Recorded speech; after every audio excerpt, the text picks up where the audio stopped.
তো hey guys, কি খবৰ আপোনালোকৰ? আশা কৰোঁ সকলোৱে ভালে আছে।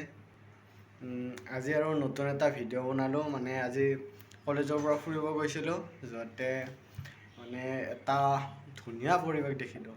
চ' ভাবিলোঁ সেই পৰিৱেশটো আপোনালোককো দেখাওঁ এবাৰ।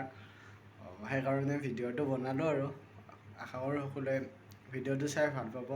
মানে যিখিনি ঠাইত গৈছিলোঁ বিভিন্ন ধৰণৰ চৰাই মানে বাহ সাজি আছে।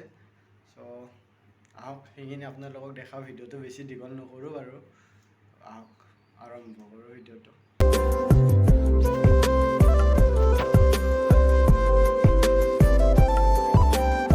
গাইছ, এইবিলাক অকল চৰাই, মানে কি চৰাই মই ভালকৈ ধৰিব পৰা নাছিলোঁ। তাৰপিছত লগৰ এটাক সুধিলোঁ, লগৰটোৱে ক'লে বগলী বুলি। তাৰো বিভিন্ন চৰাই আছে, আগৰ ফালে যাওঁ।